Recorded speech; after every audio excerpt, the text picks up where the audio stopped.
aí, maravilha? Tudo certo, tudo ótimo, que bom! Vamos começar um resumo da Lei Geral do Esporte. É a Lei número 14.597 de junho de 2023. É um resumo voltado para concursos públicos. Evidentemente que nós não vamos ficar lendo artigo por artigo. Nós vamos entender o que está escrito na lei. Claro que nós vamos passar por todos os artigos, todos os capítulos, títulos, seções e subseções. Mas não é a leitura do artigo por artigo, senão não faria sentido, tá? Antes de começar, é preciso considerar a sua banca-alvo. Por quê? Porque existem bancas que trabalham a legislação não exatamente a letra da lei. FGV, Sebrasp, Consulplan, essas bancas, elas normalmente, até a VUNESP, tá? Elas entregam uma história, entregam ali algo fictício ou mesmo fazem uma afirmação e você tem que interpretar e, com base na lei que ela está cobrando, você vai determinar se aquela resposta é a correta, se é verdadeira ou não, a questão dentro das alternativas, qual é a mais adequada, etc. Mas existem bancas, principalmente se for concurso de cidade, que é complicado. Eles perguntam letra da lei, perguntam datas, perguntam números, sabe, faz questão com um detalhezinho que tira do contexto, ou acrescenta, ou modifica uma palavra e pergunta se aquilo está certo. Então tem que ficar esperto. Outro ponto. Realize questões. Sim, é preciso realizar questões de concurso para ver se aquilo que foi estudado ele é uma base importante para poder realizar os concursos. Porque não adianta nada você só ficar lendo e não treinar, beleza? Então vamos lá, vamos ao que interessa. Prepare-se porque o estudo é longo, são mais de 200 artigos, então se prepare que a coisa aí vai vir pesada, beleza? Título 1 do Ordenamento Esportivo Nacional. Capítulo 1 da Instituição da Lei Geral do Esporte. Este capítulo institui a Lei Geral do Esporte, que regulamenta o Sistema Nacional do Esporte, Sinesp, e o Sistema Nacional de Informações e Indicadores Esportivos, SNIE. A lei define esporte como qualquer atividade predominantemente física que promova saúde, recreação, entretenimento ou alto rendimento. Vamos para a seção 1. Disposições preliminares. O artigo 1º oficializa a Lei Geral do Esporte, incluindo o Sinesp, SNIE, a ordem econômica e a integridade esportiva. Define que o esporte engloba desde atividades recreativas até alto rendimento. Seção 2 dos princípios fundamentais. O artigo 2º lista 16 princípios fundamentais que guiam a prática esportiva, incluindo autonomia, descentralização, inclusão, saúde, integridade e segurança. A exploração e gestão do esporte seguem normas de transparência, moralidade e responsabilidade social. Seção 3 do Direito Fundamental ao Esporte. O artigo 3º afirma que todos têm direito à prática esportiva, especialmente pessoas com deficiência e em situação de vulnerabilidade. O Estado tem o dever de fomentar atividades físicas. Garantia de igualdade de oportunidades para mulheres em qualquer nível esportivo também é destacada, incluindo direção, supervisão e decisão na educação física, atividade física e esporte. Seção 4 dos níveis da prática esportiva. A prática esportiva é dividida em 3 níveis: formação esportiva, excelência esportiva e esporte para toda a vida. Todos integrados sem hierarquia entre si. Isso está no artigo 4º, na subseção 1. Subseção 2, formação esportiva. Aqui nessa seção tratamos do artigo 5º. A formação esportiva inclui vivência, fundamentação e aprendizagem das práticas com foco em crianças e adolescentes. Participação em competições é permitida com autorização dos responsáveis e há limitações para menores de 12 a 14 anos quanto ao alojamento em clubes. Vamos para a subseção 3, excelência esportiva. Voltada ao treinamento de alto rendimento, inclui especialização e aperfeiçoamento esportivo, com foco em competições nacionais e internacionais. Há também uma preocupação com a transição de carreira para atletas após a aposentadoria. Tudo isso explicado no artigo 6º. Subseção 4. Esporte para toda a vida. Artigo 7º. Envolve aprendizado contínuo, atividade física e esporte competitivo para jovens e adultos. Visa a promoção de hábitos saudáveis ao longo da vida e inclusão de pessoas com deficiência, idosos e grupos vulneráveis. Esporte social. Subseção 5. Dos objetivos comuns aos níveis da prática esportiva. O artigo 8º estabelece que todos os níveis esportivos devem promover o fomento, a difusão e a aplicação do conhecimento científico e tecnológico, apoiando pesquisas, programas de formação e eventos que disseminem esse conhecimento no esporte. Já o artigo 9º destaca a importância de prevenir e combater práticas que comprometam a integridade e o resultado esportivo, além de implementar medidas contra a intimidação sistemática, o chamado bullying. Define bullying como um ato de violência física ou psicológica, intencional e repetitivo, que visa intimidar ou agredir, causando humilhação e dor à vítima.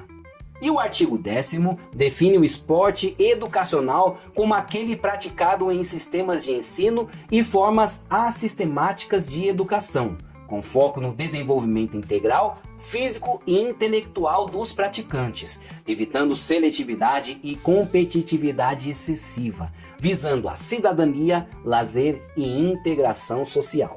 Terminamos o primeiro capítulo, agora capítulo 2 do Sistema Nacional do Esporte e do Sistema Nacional de Informações e Indicadores Esportivos.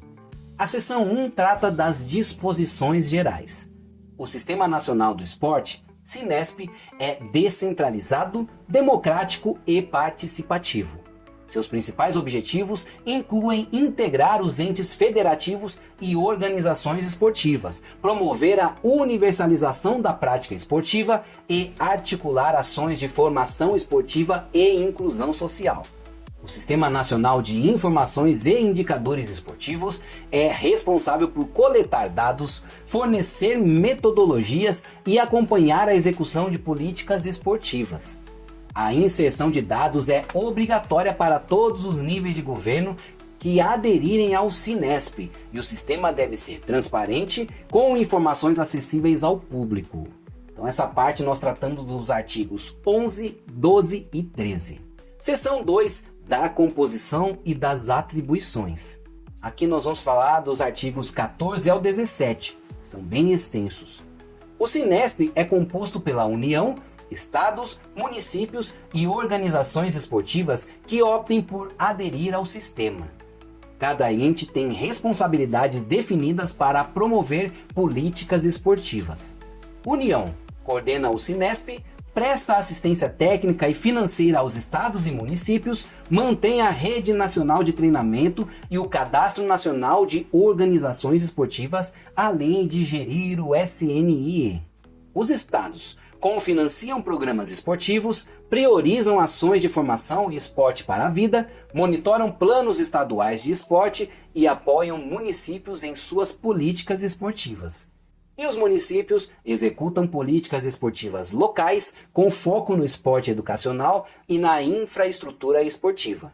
Também monitoram e avaliam seus planos municipais. Só para lembrar, as seções e artigos que não forem mencionados é porque eles foram revogados. Seção 4 das conferências de esporte. O artigo 23 estabelece que a formulação de políticas públicas para o esporte deve ser feita de forma democrática e transparente, com a participação de agentes públicos e privados, incluindo praticantes, profissionais esportivos, educadores e outros envolvidos no setor. O parágrafo 1º menciona que o Sinesp, Sistema Nacional do Esporte, terá instâncias colegiadas chamadas Conferências de Esporte em cada esfera de governo, que servirão como espaço de debate e formulação de políticas para o setor, de acordo com o Plano Nacional de Esporte, PNE Esportes.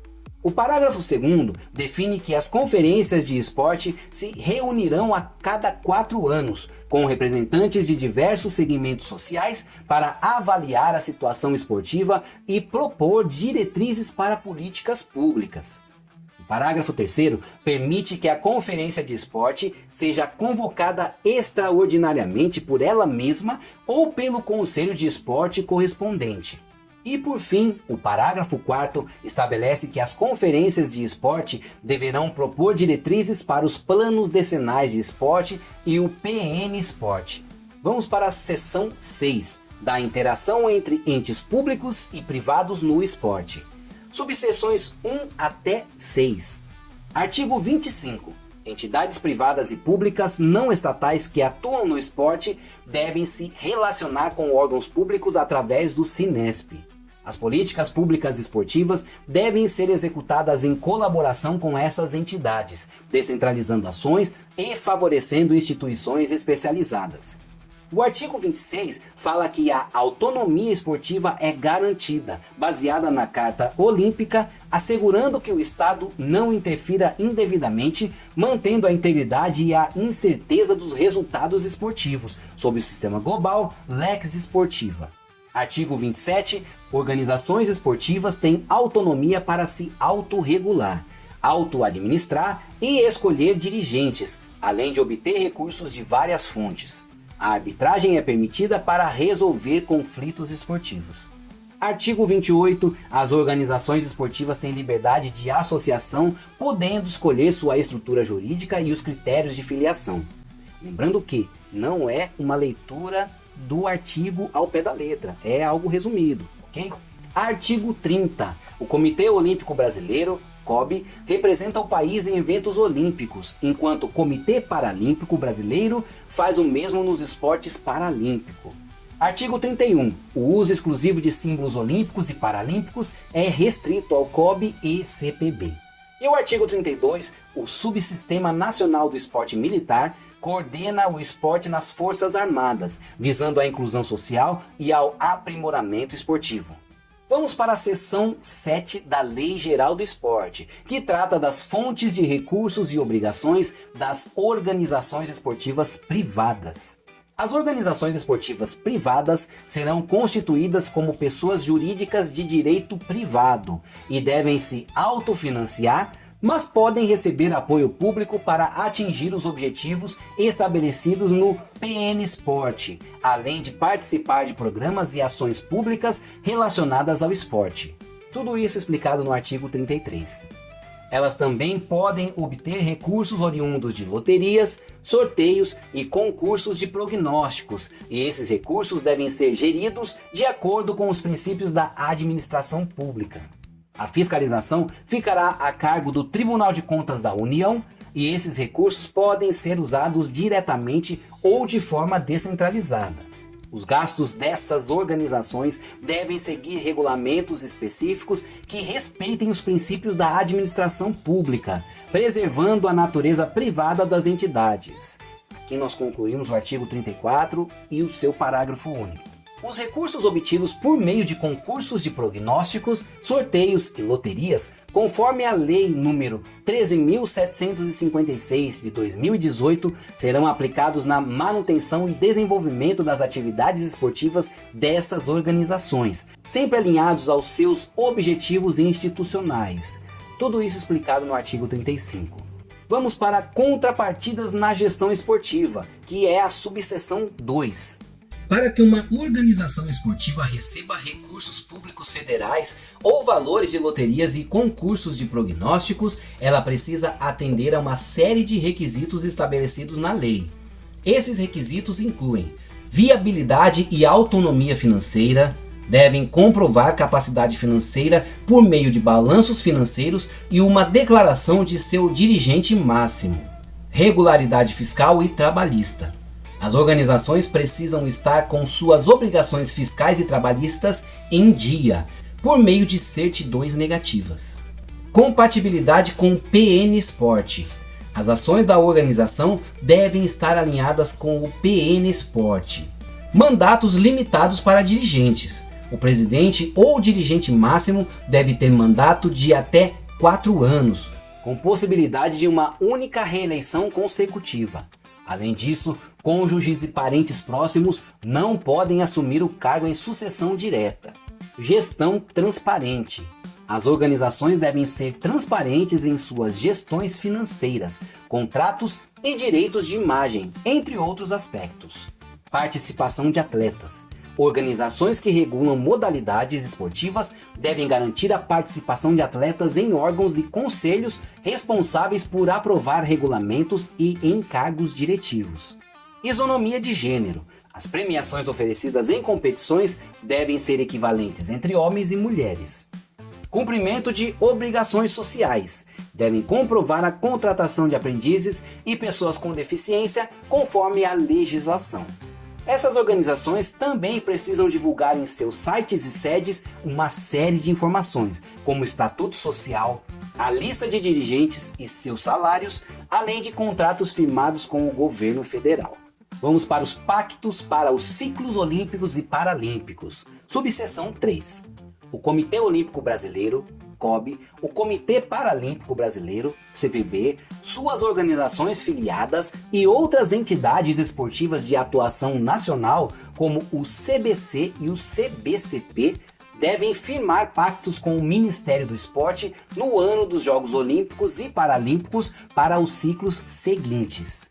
Esses pactos têm como objetivo harmonizar as atividades dessas organizações com o PN Sport, estabelecendo metas e diretrizes que devem ser seguidas para garantir o recebimento dos recursos públicos mencionados.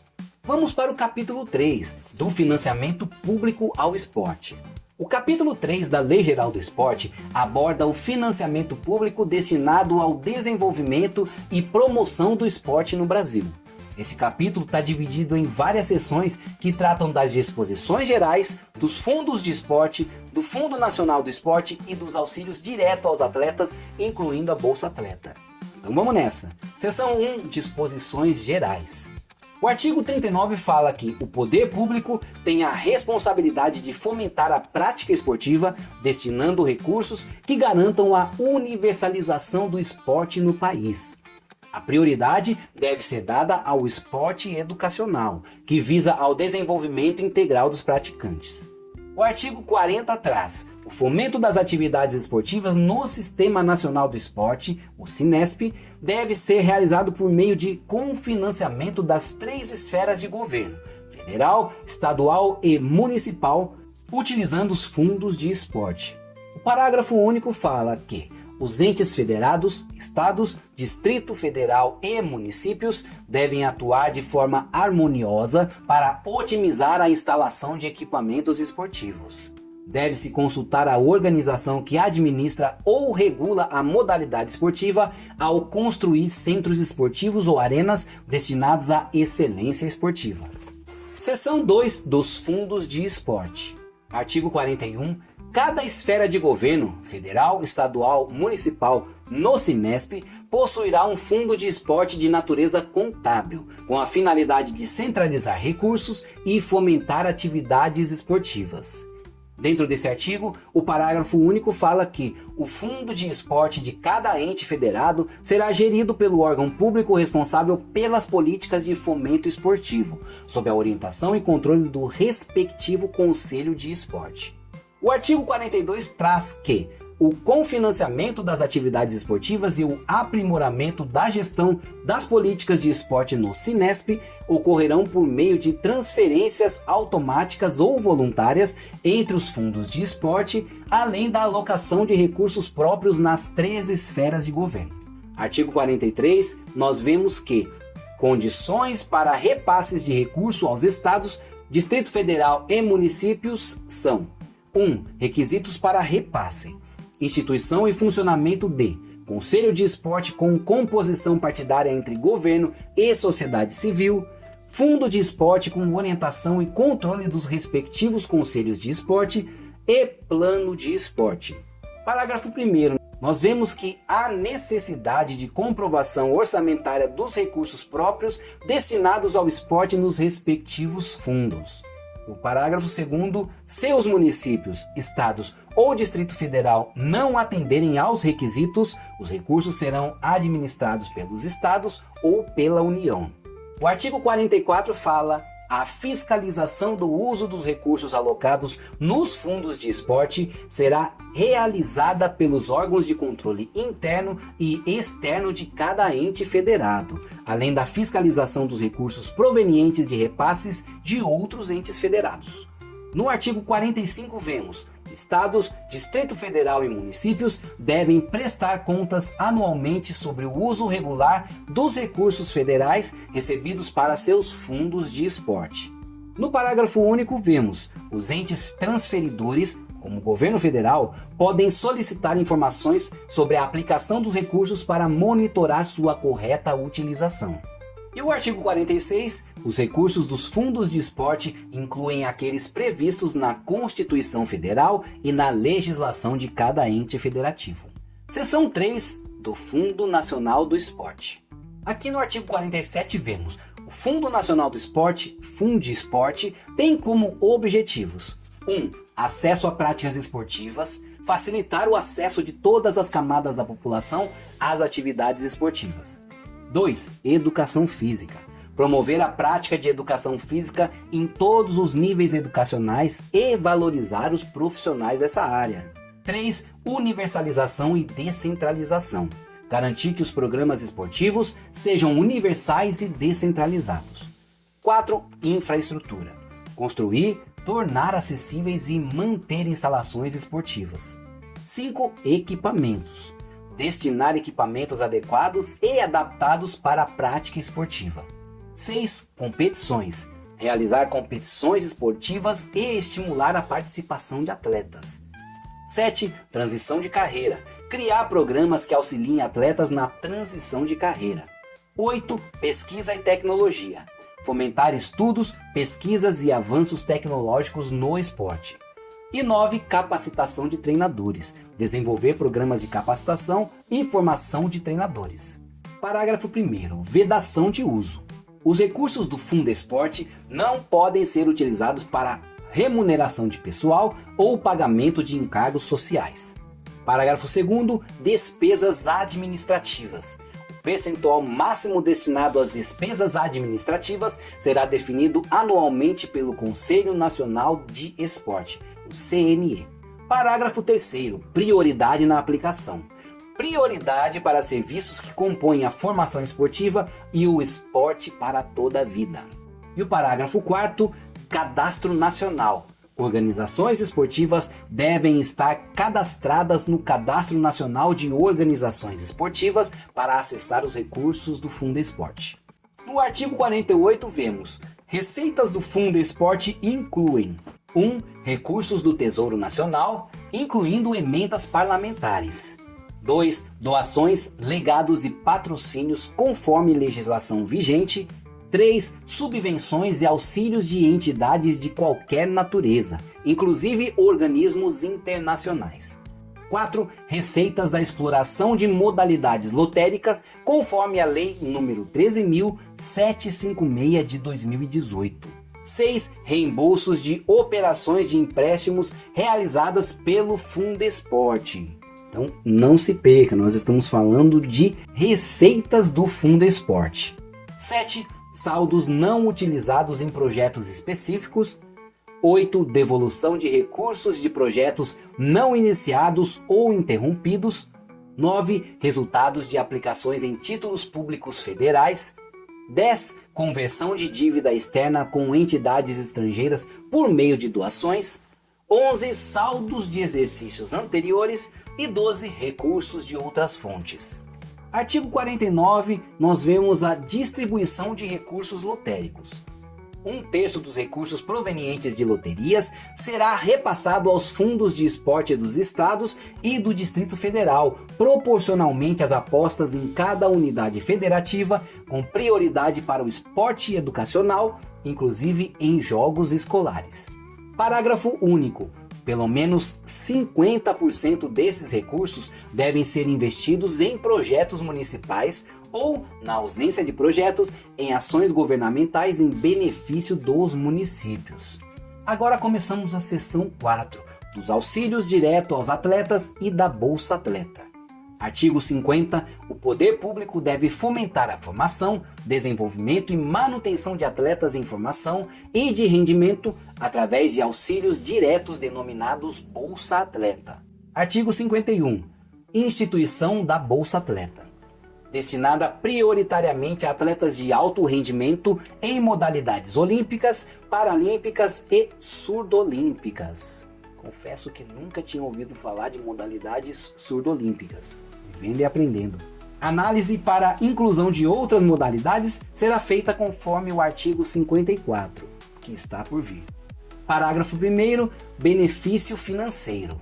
A Bolsa Atleta garante um benefício financeiro aos atletas com valores definidos em anexo e revistos anualmente pelo Poder Executivo. Parágrafo 2º. Categorias da Bolsa Atleta. 1. Atleta de base. Para atletas iniciantes com destaque, definidos pelas organizações nacionais e o Ministério do Esporte. 2. Categorias da Bolsa Atleta estudantil. Para atletas que participam de eventos nacionais estudantis reconhecidos pelo Ministério do Esporte.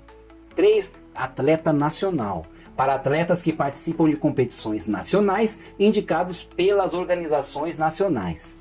4. Atleta internacional. Para atletas que competem internacionalmente representando o Brasil, indicados pelas organizações nacionais. 5. Atleta olímpico, paralímpico ou surdolímpico.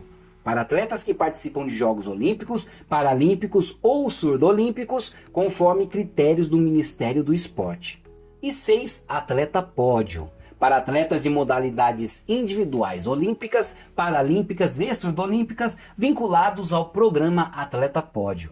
Parágrafo 3º. Prioridade na concessão da Bolsa Atleta para atletas de alto rendimento nas categorias olímpica, paralímpica e surdolímpica, atletas de modalidades não incluídas nesses programas de forma subsidiária. Parágrafo 4º. Limitação da concessão da Bolsa Atleta para modalidades não incluídas nos programas principais a 15% dos recursos disponíveis. Parágrafo 5º fala: exclusões. Atletas da categoria Master ou similar não são elegíveis para o Bolsa Atleta. Parágrafo 6º. Atletas beneficiários com 16 anos ou mais que não estão filiados a um regime próprio de previdência podem se filiar ao Regime Geral de Previdência Social como segurados facultativos. Parágrafo 7º. Atletas guia, assistentes e similares podem ser beneficiários da Bolsa Atleta conforme regulamento. Parágrafo 8º. Regulamento deve definir limites para acúmulo da Bolsa Atleta com outras fontes de renda. O artigo 52 diz: requisitos para concessão da Bolsa Atleta. 1. Idade mínima de 14 para várias categorias: nacional, internacional, olímpico, paralímpico, surdolímpico e pódio. Máxima de 20 anos para a categoria estudantil até o término das inscrições. 2. Vinculação. Então nós falamos da idade, agora vamos falar da vinculação. Estar vinculado a alguma organização que promova a prática esportiva.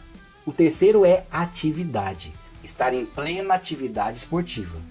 4. Declaração de patrocínios. Declarar valores recebidos de patrocínios de pessoas jurídicas, públicas ou privadas. 5. Participação em competições.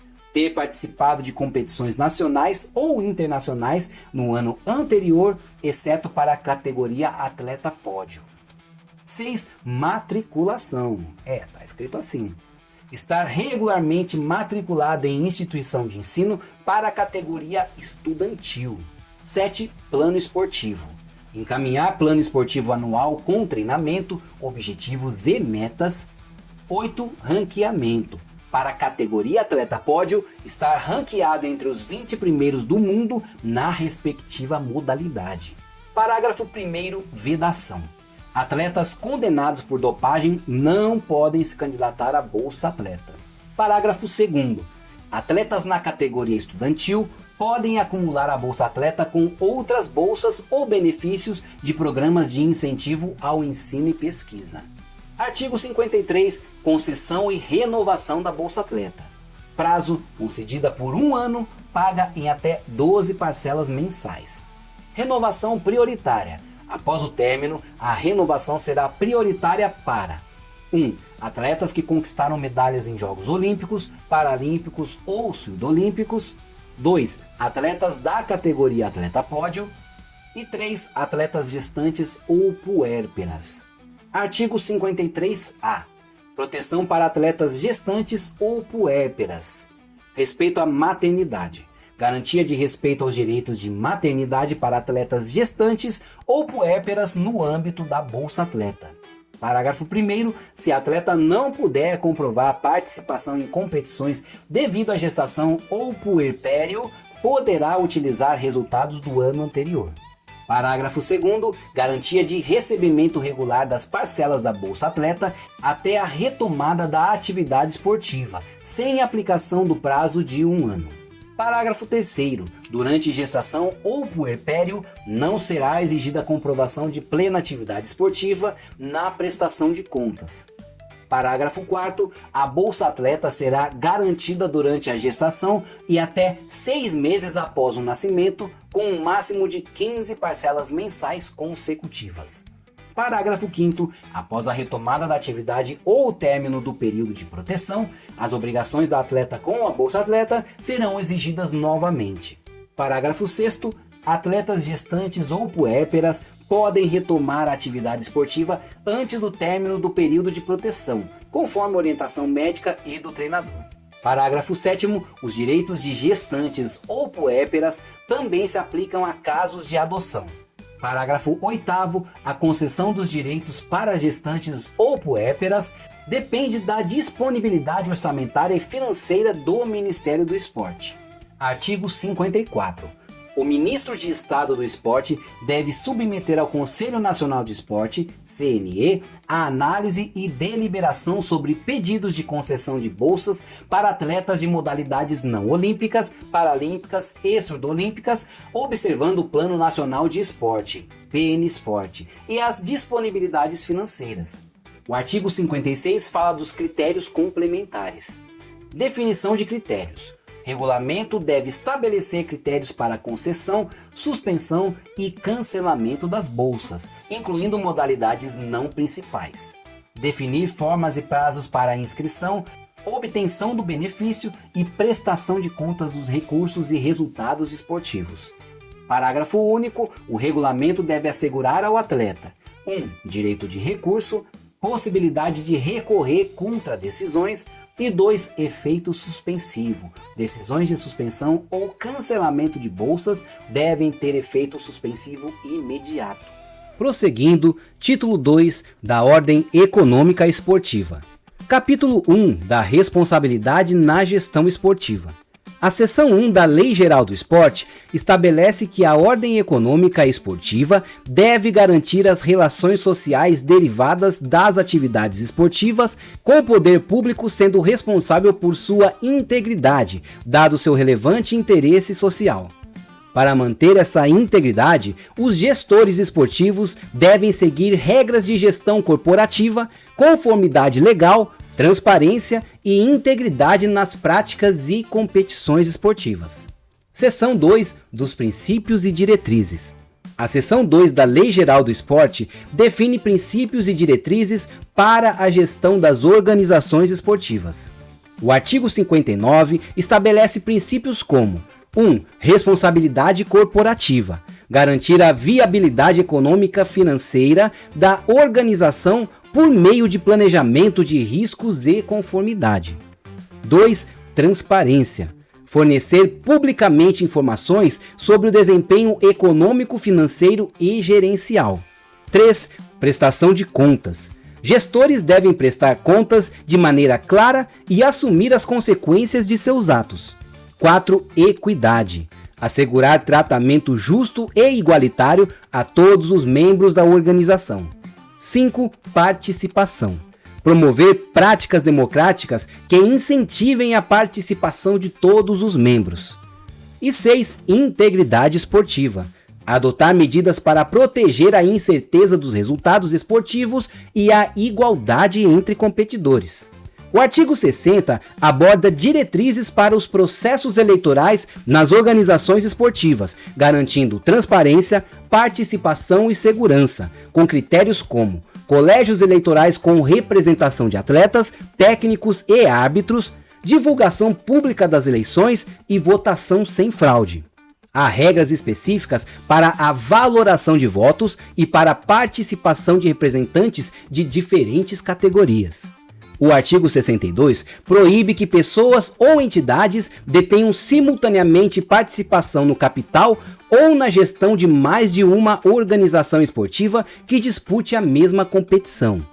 A vedação se estende a parentes próximos e entidades colegiadas, excetuando-se contratos de administração de arenas, patrocínios e licenciamento de marcas, desde que não impliquem na gestão direta das atividades esportivas. O artigo 63 estabelece que organizações envolvidas em competições de atletas profissionais devem elaborar demonstrações financeiras claras e separadas por atividade econômica, além de garantir auditorias independentes e a publicação dessas demonstrações.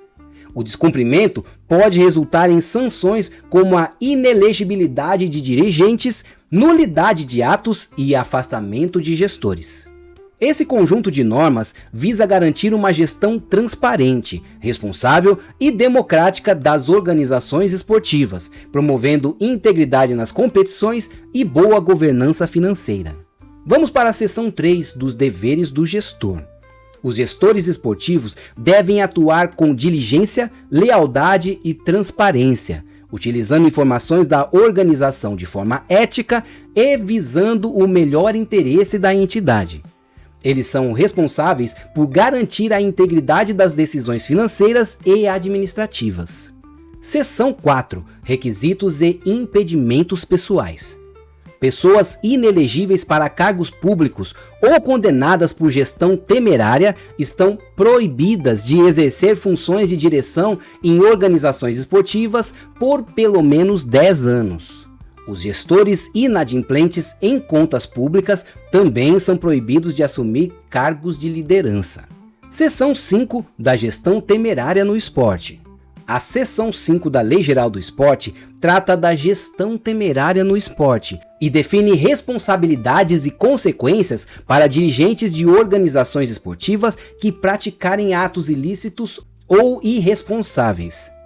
No artigo 66, é estabelecido que os dirigentes, independentemente da forma jurídica da organização, podem ser responsabilizados com seus bens pessoais, conforme o artigo 50 do Código Civil.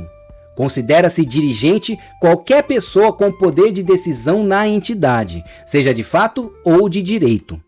Esses dirigentes são responsabilizados solidariamente por atos ilícitos, gestão irregular ou temerária ou qualquer ação contrária ao estatuto da organização. Além disso, se um dirigente tiver conhecimento de falhas de seu antecessor ou outro administrador e não comunicar o fato, ele também será responsabilizado. O artigo 67 detalha o que é considerado gestão irregular ou temerária, incluindo 1. Aplicar recursos ou bens da organização em proveito próprio ou de terceiros. 2. Obter vantagens indevidas que causem prejuízo à organização. 3. Celebrar contratos com empresas ligadas a parentes até o 3º grau, exceto em casos de patrocínio ou doação. 4. Receber pagamentos ou doações de empresas que tenham contratos com a organização até 1 ano antes ou depois do repasse. 5. Antecipar ou comprometer receitas de forma ilegal. 6. Falhar em divulgar informações de gestão de maneira transparente. E 7. Deixar de prestar contas de recursos públicos recebidos. Dirigentes podem evitar responsabilidade se comprovarem que não agiram com dolo ou culpa grave, ou que suas ações visavam evitar maiores prejuízos. O artigo 68 permite que dirigentes responsáveis por gestão irregular ou temerária sejam investigados por mecanismos internos da organização, sem prejuízo de apurações civis e penais.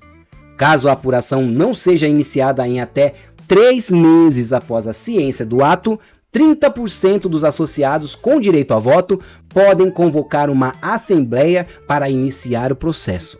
Se constatada a culpa, o dirigente se torna inelegível para cargos em qualquer organização esportiva por 10 anos. O artigo 69 prevê que a organização, após deliberação da Assembleia Geral, pode tomar medidas judiciais para recuperar prejuízos causados por seus dirigentes. Esses dirigentes serão impedidos de exercer funções até que a medida judicial seja proposta. Se isso não ocorrer em 3 meses, o impedimento pode ser suspenso. Prosseguindo o capítulo 2, das relações de trabalho no esporte. A seção 1 trata do trabalhador esportivo. As relações de trabalho no esporte devem garantir proteção aos trabalhadores, como atletas, treinadores e árbitros. A atividade esportiva como profissão é regulamentada por esta lei, e contratos cíveis podem coexistir com os contratos trabalhistas sem necessariamente configurar vínculo empregatício. Subseção 2 dos atletas. Esta subseção aborda os direitos e deveres dos atletas, reconhecendo a profissão e estabelecendo normas de conduta. No artigo 72, a profissão de atleta é formalmente reconhecida e regulamentada pela lei, respeitando também o que está previsto em outras legislações, contratos de trabalho e acordos coletivos. O parágrafo único define como atleta profissional aquele que pratica esportes de alto nível, recebe remuneração permanente pela atividade e faz disso sua principal fonte de renda, independentemente da forma como é pago. O artigo 73 destaca que qualquer cessão ou transferência de um atleta, seja ele profissional ou amador, depende da sua anuência formal e expressa, garantindo que o atleta tenha controle sobre sua carreira. Já o artigo 74 estabelece deveres específicos para os atletas profissionais, que incluem 1. Participar de jogos, treinos e atividades preparatórias com dedicação e aplicação adequadas às suas condições físicas, psicológicas e técnicas. 2. Manter sua condição física adequada para a prática esportiva, aceitando as intervenções médicas e assistências especializadas necessárias para isso. E 3. Cumprir as regras da modalidade esportiva e as normas de disciplina e ética relacionadas ao esporte. A subseção 3 da Lei Geral do Esporte trata da profissão de treinador esportivo, reconhecendo-a e estabelecendo normas específicas para seu exercício. O artigo 75 reconhece formalmente a profissão de treinador esportivo, regulando-a conforme a lei, sem prejuízo de outros dispositivos legais, contratos ou convenções coletivas. O parágrafo 1º define que o treinador esportivo é aquele cuja principal atividade remunerada é preparar e supervisionar atletas profissionais. O exercício da profissão é permitido, conforme o parágrafo 2º, exclusivamente para 1. Graduados em Educação Física. 2. Profissionais com diploma de formação superior em curso de treinador esportivo reconhecidos pelo Ministério da Educação ou pela organização que regula a modalidade. E 3. Aqueles que já estavam exercendo a função há mais de 3 anos quando a lei foi publicada. O parágrafo 3º permite que ex-atletas se tornem treinadores desde que comprovem experiência como atletas por no mínimo 3 anos consecutivos ou 5 anos alternados. Participem de cursos de formação de treinadores reconhecidos pela organização que regula o esporte. O parágrafo 4º permite que treinadores estrangeiros atuem no Brasil, desde que tenham licença de sua Associação Nacional de Origem. Já o parágrafo 5º isenta voluntários e treinadores que atuam em organizações esportivas de pequeno porte das exigências no parágrafo 2º. O artigo 76 define os direitos do treinador esportivo como 1. Liberdade técnica e tática na orientação de seus atletas. 2. Assistência moral e material por parte do contratante para o bom desempenho das atividades. 3. Exigir o cumprimento das determinações das organizações esportivas sobre a profissão. Por fim, o artigo 77 estabelece os deveres do treinador, que incluem 1. Zelar pela disciplina dos atletas e garantir a máxima eficiência tática e técnica. 2. Manter sigilo profissional sobre questões pertinentes à sua atuação. Subseção 4 dos árbitros. A seção dedicada à atividade de árbitro esportivo na Lei Geral do Esporte estabelece seu reconhecimento formal e regulamento, abordando aspectos de sua função, organização e limitações. O artigo 78 reconhece a profissão de árbitro esportivo, regulada por essa lei, sem prejudicar outras disposições legais. O parágrafo 1º define o árbitro esportivo profissional como aquele que tem como principal atividade remunerada a direção de uma prova ou partida, assegurando a disciplina e conformidade com as regras do esporte. O parágrafo 2º destaca que, embora as organizações esportivas regulem o trabalho do árbitro, não há subordinação laboral entre o árbitro e a organização que o contrata ou regula seu trabalho, ou seja, não existe um vínculo empregatício formal. O artigo 79 especifica as atribuições do árbitro esportivo, destacando suas funções em partidas e a atuação de seus auxiliares, vinculando suas atividades à prática esportiva disciplinada pela lei. O artigo 80 garante aos árbitros o direito de se organizarem em associações profissionais e sindicatos, permitindo a criação de grupos de representação para defender seus interesses. O artigo 81 estabelece que os árbitros podem prestar serviços para organizações esportivas de qualquer natureza jurídica ou estruturação, mas há uma restrição. Eles ficam impedidos de atuar em campeonatos, partidas ou provas de organizações esportivas para as quais prestam serviços ou que beneficiem diretamente ou indiretamente a disputa da competição.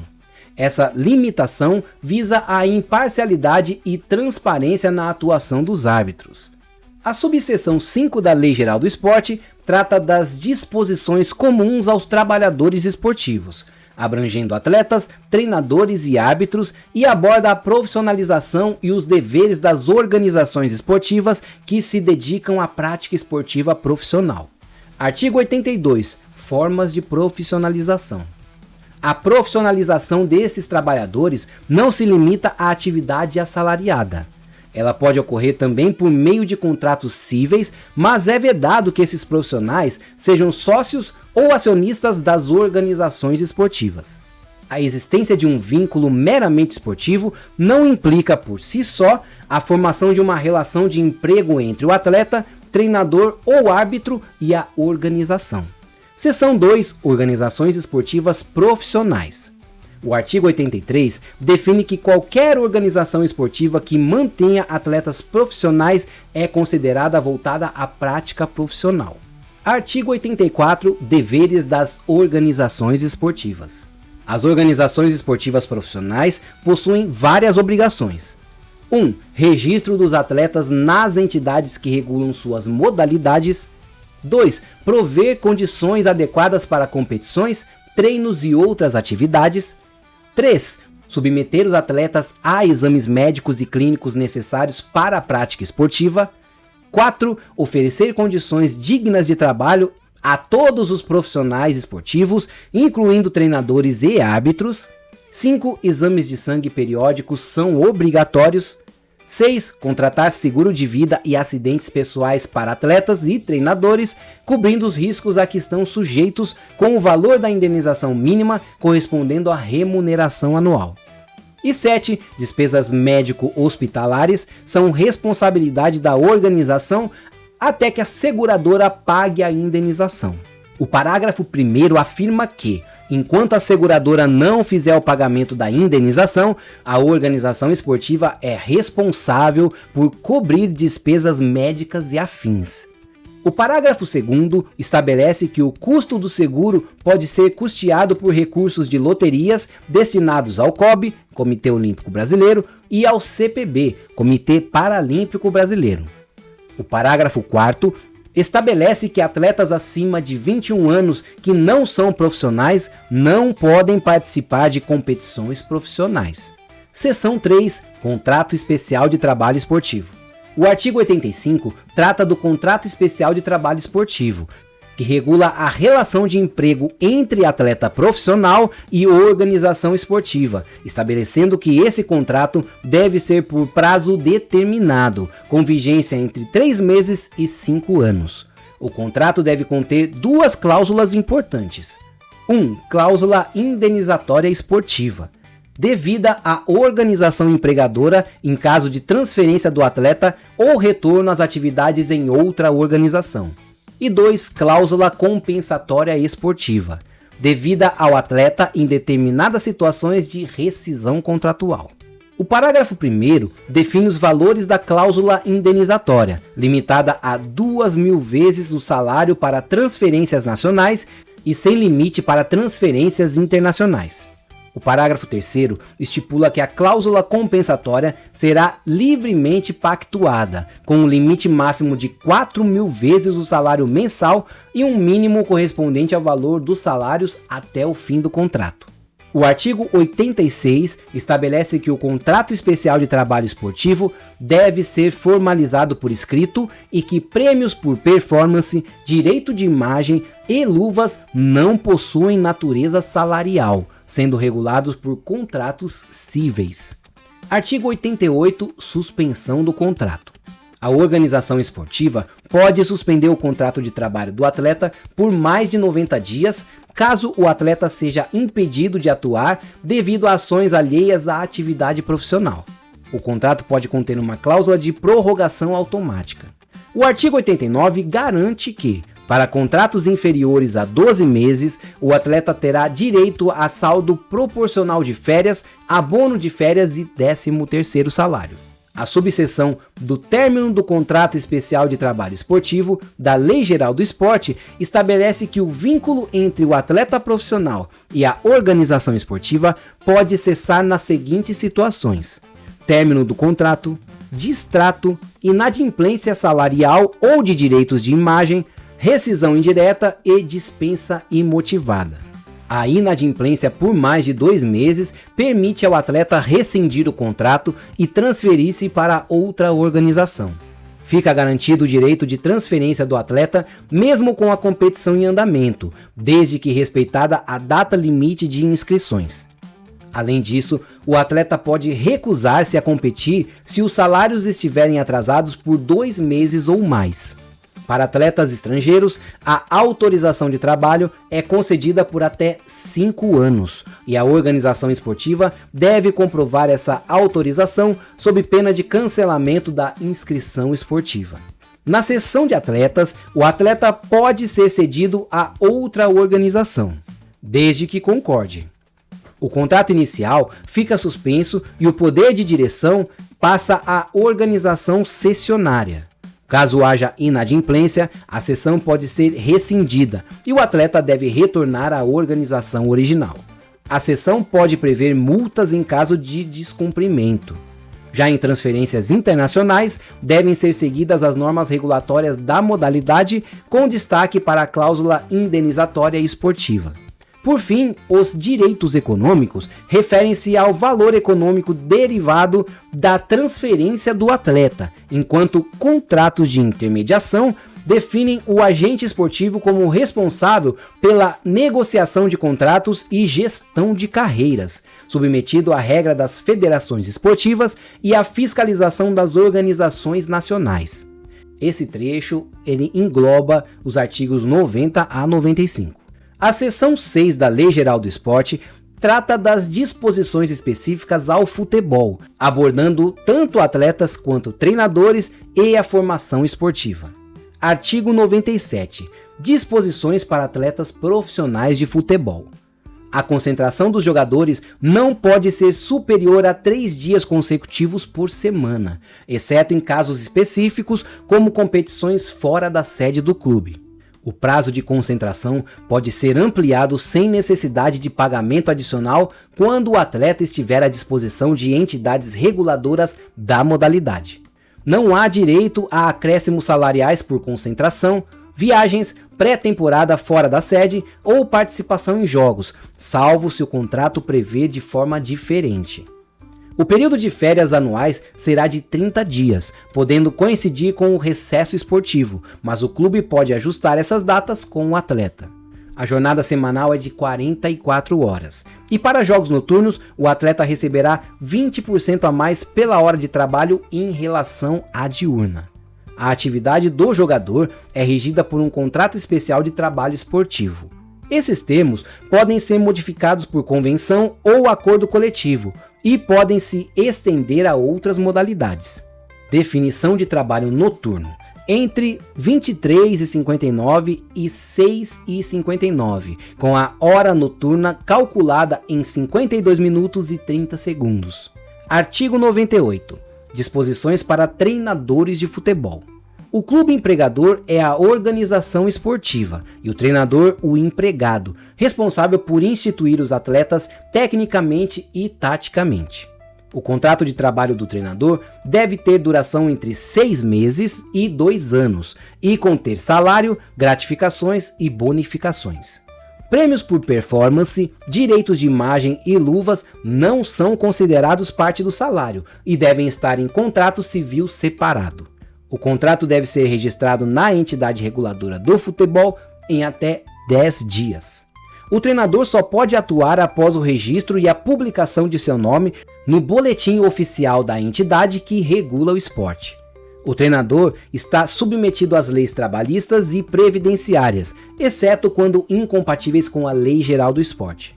Artigo 99. Contrato de formação esportiva. Organizações esportivas formadoras podem assinar o primeiro contrato especial de trabalho com atletas a partir dos 16 anos, com duração máxima de 3 anos para o futebol e 5 para outras modalidades. Para ser considerada formadora, a organização deve fornecer treinamento, educação e assistência ao atleta, com apoio psicológico, médico, odontológico e alimentação.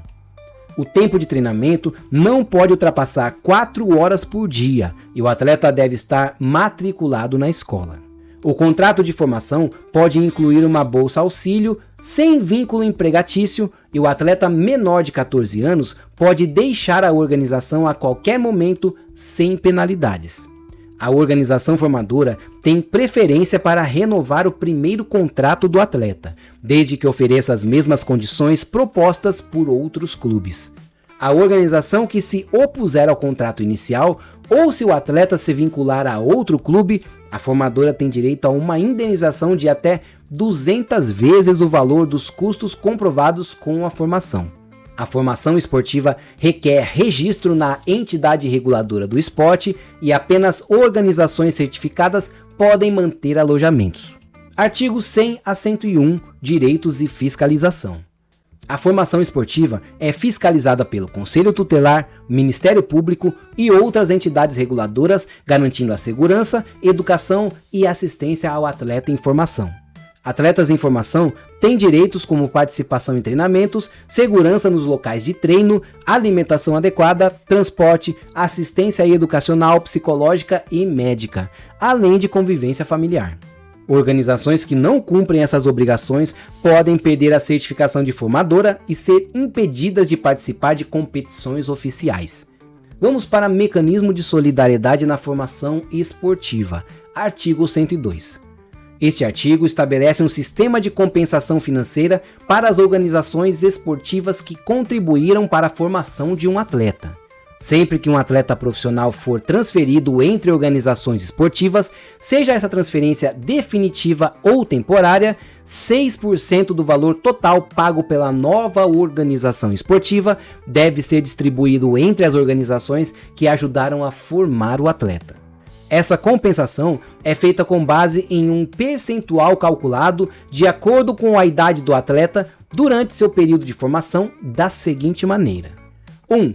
0,5% do valor da transferência para cada ano de formação dos 12 aos 13 anos, 1% para cada ano de formação dos 14 aos 17 anos, 0,5% para cada ano de formação dos 18 aos 19 anos.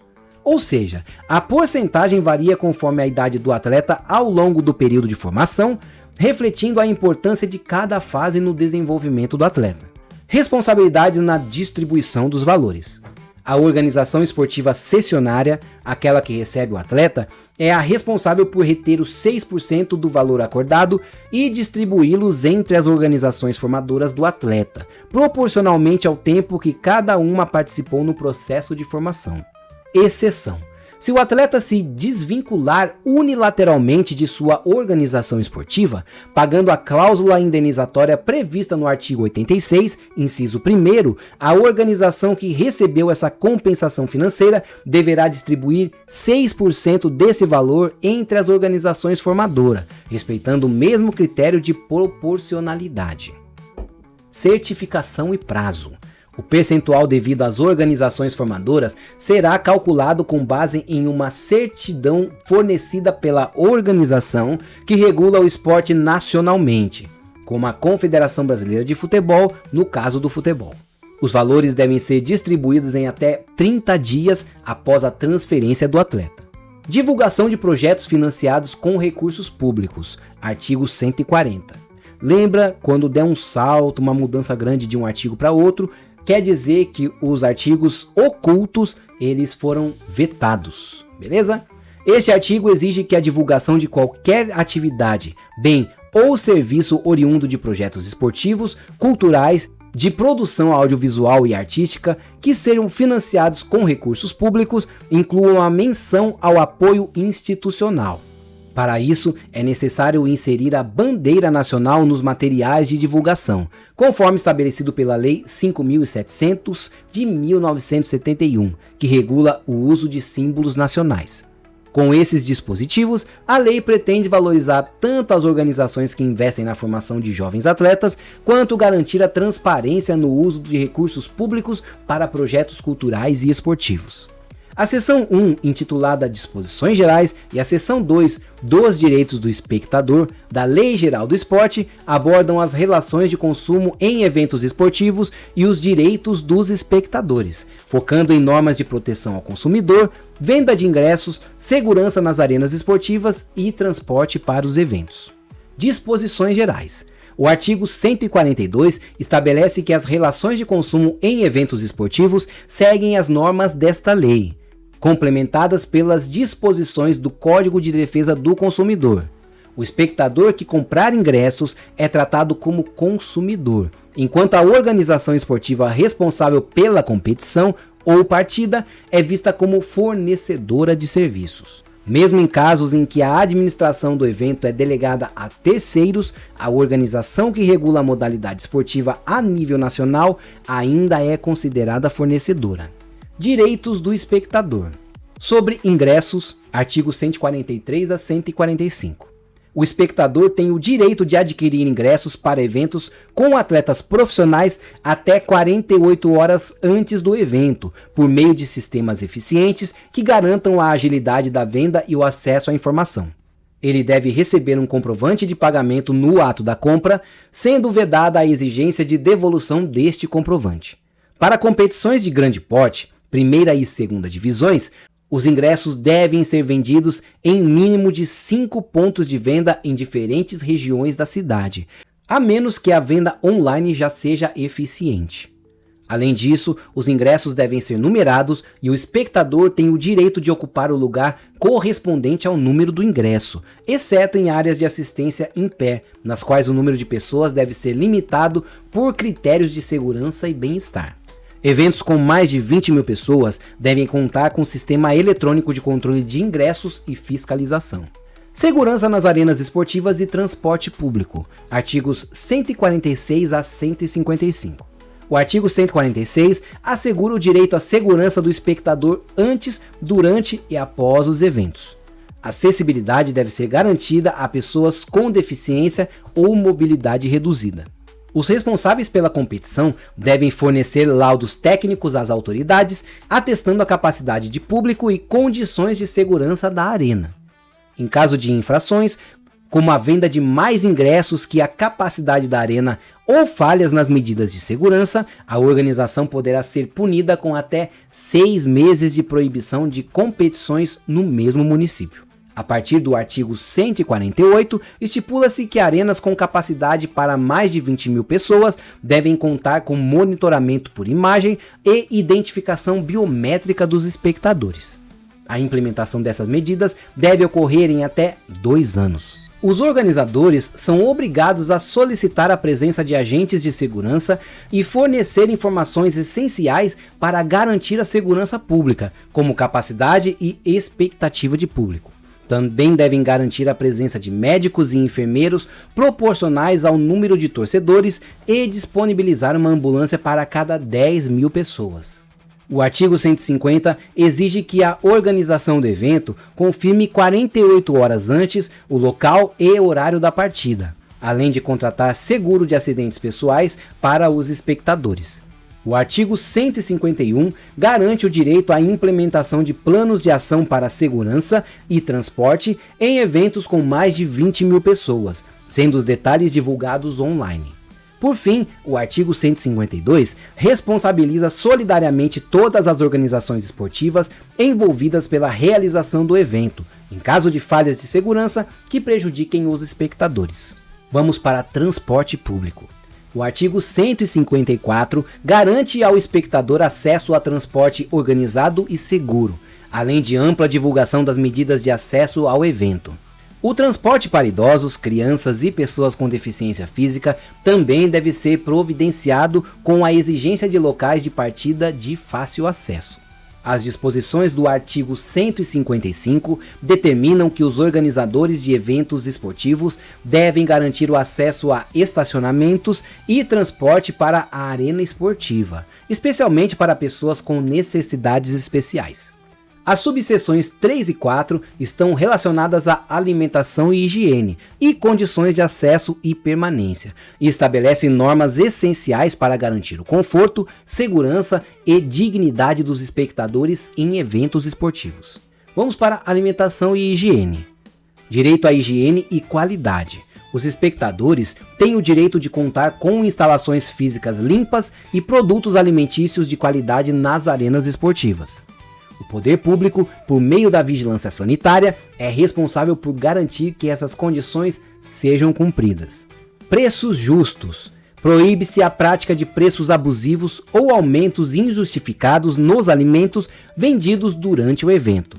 Sanitários adequados. As arenas devem contar com uma quantidade adequada de sanitários em boas condições de limpeza e funcionamento, compatível com a capacidade do público.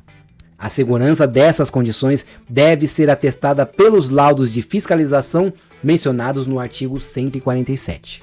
Condições de acesso e permanência. Regras de acesso e permanência.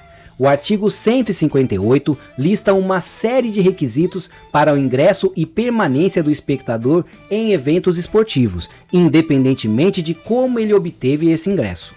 Essas condições incluem: 1. Ingresso válido. O espectador deve estar em posse de um ingresso válido para ter acesso ao evento. 2. Proibição de materiais perigosos. É proibido portar objetos que possam ser usados para atos violentos. 3. Aceitação de revista pessoal. O espectador deve consentir com a revista de segurança ao entrar. 4. Proibição de mensagens ofensivas. Não é permitido portar ou ostentar cartazes, bandeiras ou sinais ofensivos, nem entoar cânticos discriminatórios ou que atentem contra a dignidade humana, como de caráter racista, homofóbico, sexista ou xenófobo. 5. Proibição de arremesso de objetos. Não se pode arremessar qualquer tipo de objeto no local. 6. Proibição de fogos de artifício. O uso de fogos de artifício ou pirotécnicos é proibido. 7. Conduta pacífica. Incitar ou praticar atos de violência é proibido, assim como invadir áreas restritas. 8. Estado de sobriedade. Não é permitida a entrada de pessoas embriagadas ou sob efeito de drogas. 9. Uso de bandeiras. As bandeiras só podem ser usadas de forma amigável e festiva, e o uso de mastros de bambu ou semelhantes para outros fins é vetado. 10. Controle biométrico. Para espectadores maiores de 16 anos, o acesso ao recinto requer cadastro no sistema de controle biométrico previsto no artigo 148. O não cumprimento dessas condições implica a proibição de acesso ou a remoção imediata do espectador, sem prejuízo de sanções administrativas, civis ou penais. O capítulo 5 da Lei Geral do Esporte trata dos meios de difusão de eventos esportivos e regula aspectos importantes da exploração e comercialização de imagens e direitos de transmissão, incluindo o uso da imagem de atletas. Disposições gerais. Exploração comercial de imagens. A captação e difusão de imagens de eventos esportivos podem ser exploradas comercialmente. Direito de arena. O direito de explorar e comercializar a difusão de imagens pertence às organizações esportivas mandantes do evento. Isso inclui a exclusividade para negociar, autorizar ou proibir a captação, transmissão e reprodução de imagens. Além disso, 5% da receita gerada pela comercialização desses direitos devem ser repassados aos atletas profissionais participantes do evento, proporcionalmente à quantidade de partidas disputadas. O repasse é feito via sindicatos em até 72 horas após o recebimento das verbas pelas organizações. As organizações podem ceder parte ou a totalidade desses direitos a outras entidades esportivas mediante contrato escrito. Proíbe-se o uso de publicidade sem amparo em contrato ou sem a concordância dos titulares dos direitos. Eventos sem definição de mando. Quando não há mando definido, a captação e transmissão de imagens depende do consentimento das organizações esportivas envolvidas. Contratos vigentes. Contratos de transmissão firmados antes da vigência da lei continuam sob a legislação anterior. Internet. A difusão de eventos esportivos pela internet deve respeitar as regras estabelecidas neste capítulo. Direitos de difusão de imagens. A comercialização de direitos de transmissão deve observar princípios como interesse público, promover a difusão dos eventos de forma ampla, direito do torcedor, permitir que o torcedor acompanhe sua equipe e competições de interesse, liberdade de comunicação e mercado. Assegurar a liberdade de comunicação, de mercado e concorrência, prevenindo práticas anticompetitivas. Proteção à empresa nacional. Incentivar a produção local e proteger empresas nacionais. Integridade do esporte. Garantir a igualdade entre os competidores e a solidariedade esportiva. Vamos para a disponibilização de imagens para fins jornalísticos. As empresas detentoras de direitos de transmissão são obrigadas a disponibilizar, no máximo 2 horas após o evento, imagens parciais para veículos de comunicação, exclusivamente para fins jornalísticos. A retransmissão deve respeitar limites de tempo, até 3% do evento, com máximo de 30 segundos, sem associação a patrocínios ou publicidade. Veículos de comunicação devem comunicar previamente o interesse nas imagens. A retransmissão é permitida somente em território nacional. Exploração da imagem do atleta. Cessão de direitos. O atleta pode ceder ou explorar sua imagem por meio de contratos civis. No caso de atletas empregados, essa cessão pode ser feita à organização esportiva, mas o pagamento pelo uso da imagem não substitui o salário. A remuneração pelo direito de imagem não pode exceder 50% do salário do atleta. Formas de uso. A organização esportiva pode usar a imagem do atleta para promoção em seus canais de comunicação, campanhas de divulgação e eventos institucionais. Coletividade. A imagem de atleta ou membros da comissão técnica pode ser explorada coletivamente, com no mínimo 3 atletas, para fins institucionais e promocionais, respeitando os direitos individuais de imagem. O capítulo 6 da Lei Geral do Esporte aborda os crimes contra a ordem econômica esportiva, distribuídos em 3 seções que detalham atos ilícitos relacionados à corrupção privada no esporte, crimes nas relações de consumo em eventos esportivos e crimes contra a propriedade intelectual das organizações esportivas. Seção 1. Crime de corrupção privada no esporte. O artigo 165 define como crime qualquer ato de exigir, solicitar, aceitar ou receber vantagem indevida por parte de representantes de organizações esportivas privadas com o intuito de favorecer a si ou a terceiros, seja direta ou indiretamente, em troca de realizar ou omitir atos inerentes às suas funções. A pena para esse crime é de reclusão de 2 a 4 anos, além de multa. O parágrafo único estende essa mesma punição para quem oferece ou paga essa vantagem indevida. Seção 2. Crimes na relação de consumo em eventos esportivos. O artigo 166 trata da venda ou porte de ingressos para eventos esportivos por preço superior ao estampado no bilhete, prática conhecida como cambismo. A pena para esse crime é de reclusão de 1 a 2 anos e multa. Já o artigo 167 tipifica como crime a facilitação, fornecimento ou desvio de ingressos para venda por valores superiores ao oficial.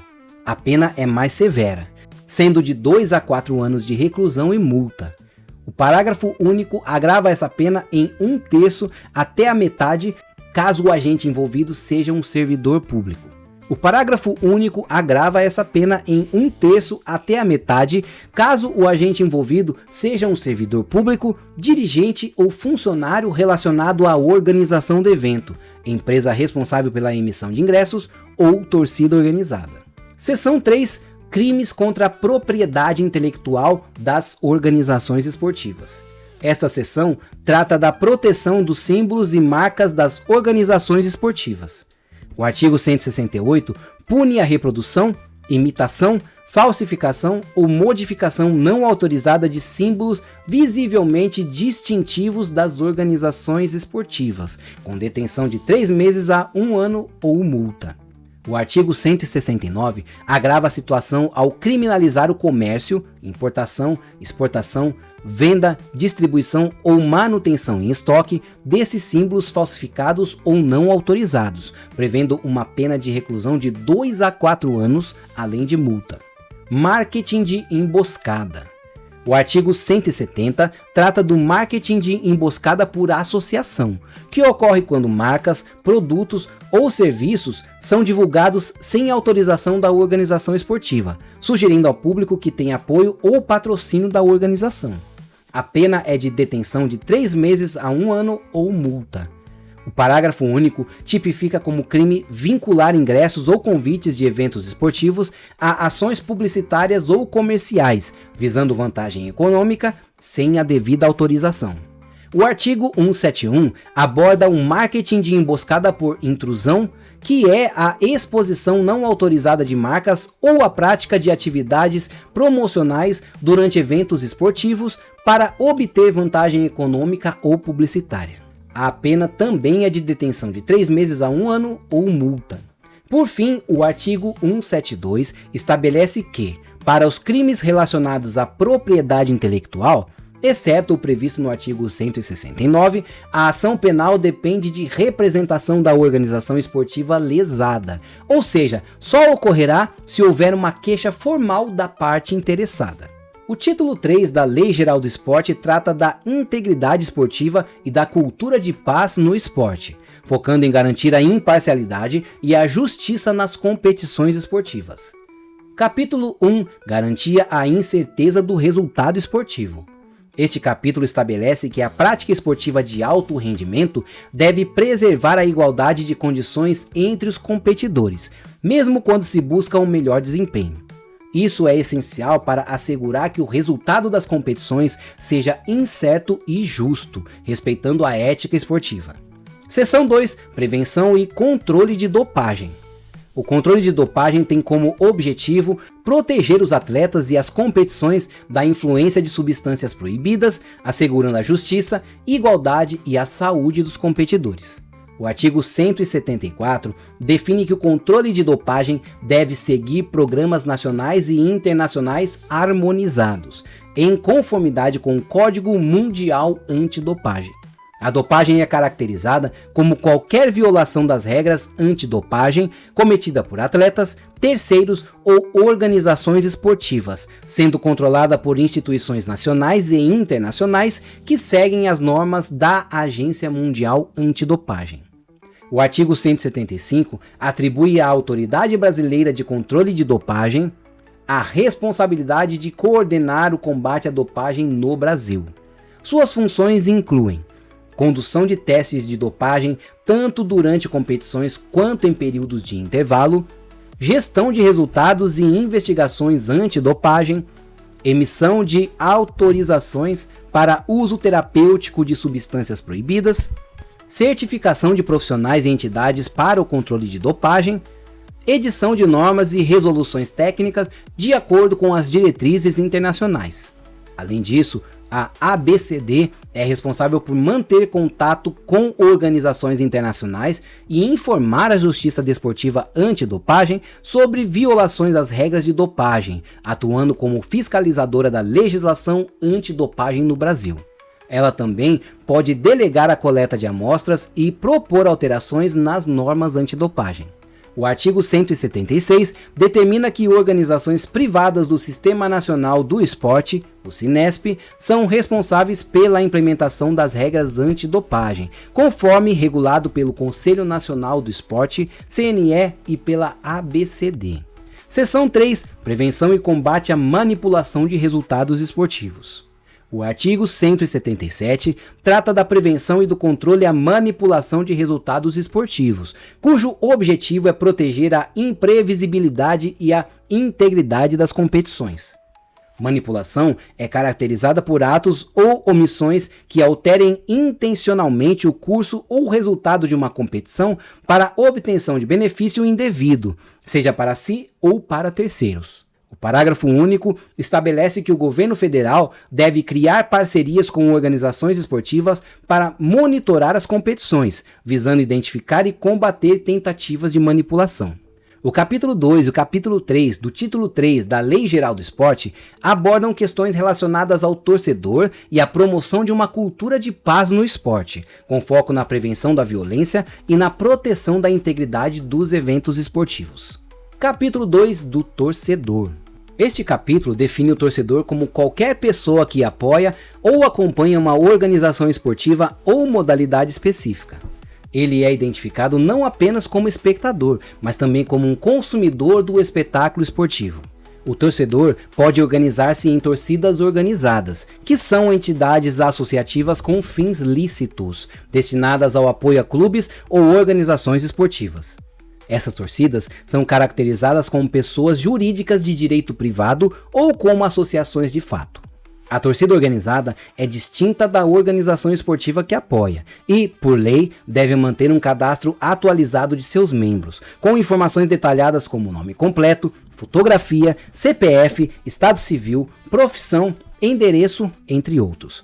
Esse cadastro visa garantir maior controle e identificação dos membros das torcidas. A torcida organizada responde civilmente pelos danos causados por qualquer um de seus membros durante eventos esportivos, tanto no local quanto em suas imediações ou no trajeto de ida e volta. Essa responsabilidade é solidária, o que significa que a torcida, seus dirigentes e membros são responsáveis coletivamente pelos prejuízos causados, inclusive com seus próprios bens patrimoniais. Capítulo 3 da promoção da cultura de paz no esporte. Este capítulo estabelece que é obrigação de todos, governo, organizações esportivas, torcedores e espectadores, promover a paz no esporte. A prevenção da violência deve ser uma responsabilidade compartilhada por todos os envolvidos na organização de eventos esportivos. Artigo 179. Reforça que os promotores de eventos esportivos, clubes, federações, etc., são responsáveis por prevenir a violência nos eventos que organizam. Artigo 180. Possibilita a criação de juizados do torcedor pelos estados e pelo Distrito Federal. Esses juizados, com competência civil e criminal, serão responsáveis por julgar e processar casos relacionados à violência e outros conflitos surgidos em eventos esportivos. Seção 2. Plano Nacional pela Cultura de Paz no Esporte. O artigo 181 estabelece o Plano Nacional pela Cultura de Paz no Esporte, integrado ao Plano Nacional do Esporte, PN Esporte. Esse plano orienta as ações do governo federal para promover a paz nas atividades esportivas.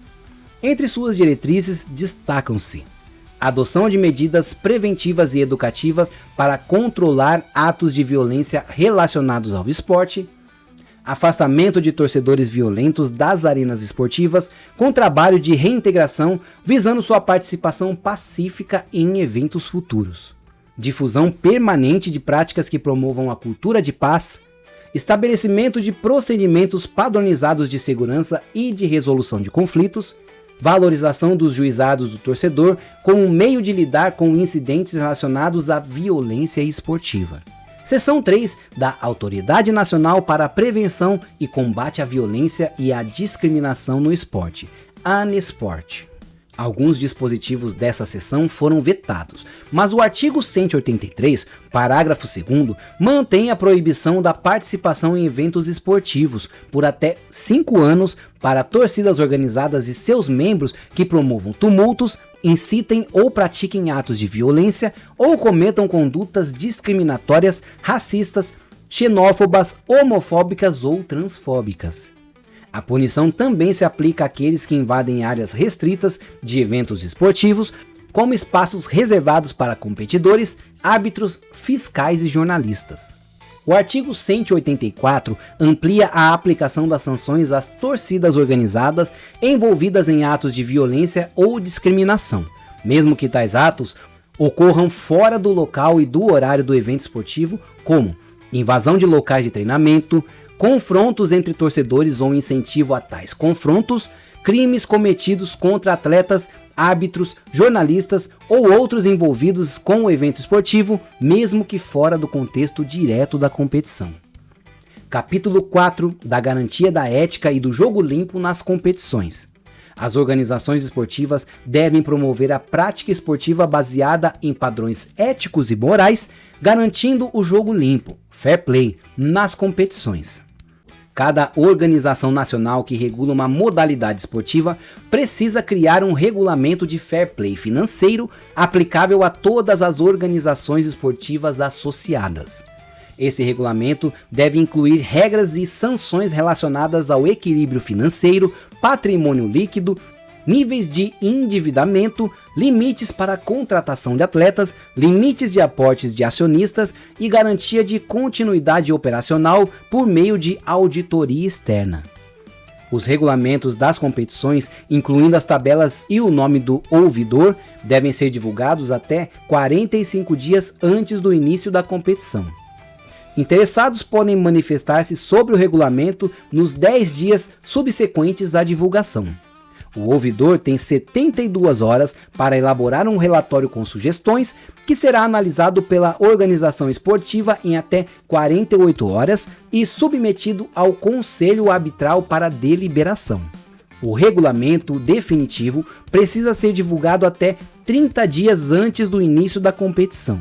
Alterações são permitidas somente em casos específicos, como a apresentação de um novo calendário após 2 anos de vigência do regulamento ou em situações de epidemias.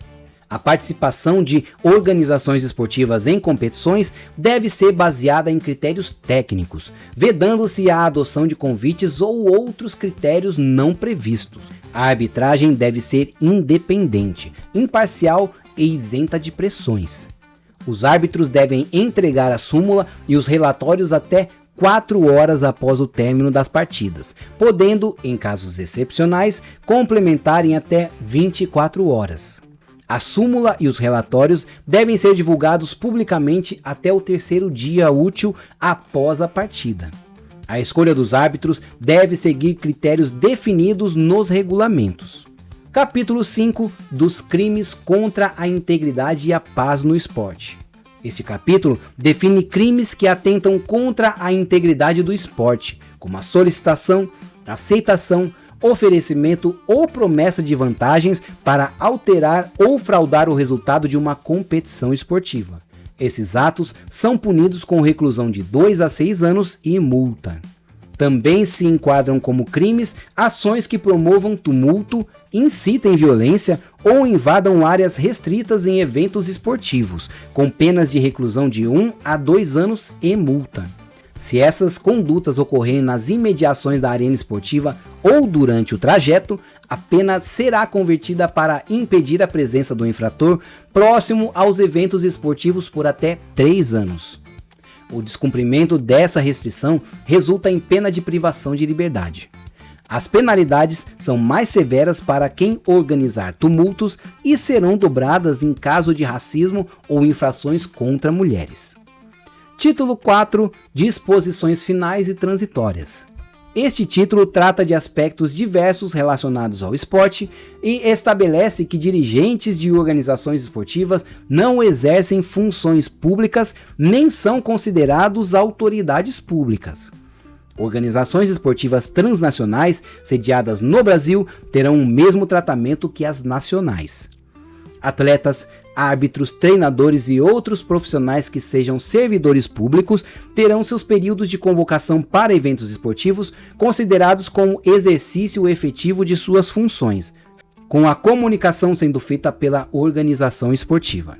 O rendimento escolar de estudantes que participem de competições esportivas deve ser harmonizado com a atividade esportiva. Institui-se o Dia Nacional do Esporte em 23 de junho, coincidente com o Dia Mundial do Esporte Olímpico.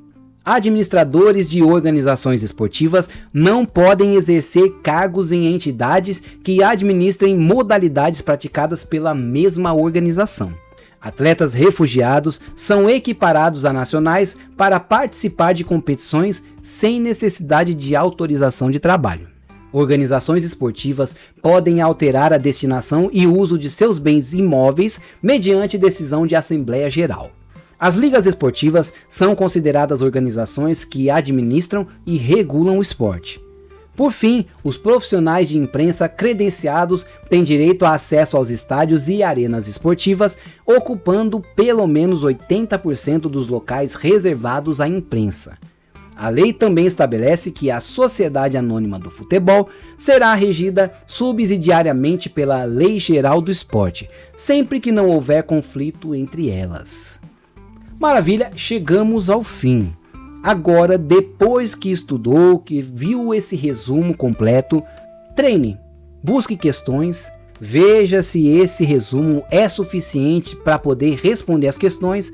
Caso contrário, vai ter que dar uma passada rápida pela lei seca. Mas com todas as informações aqui, vai ser muito mais fácil estudar a lei seca. Beleza? Valeu e até o próximo estudo.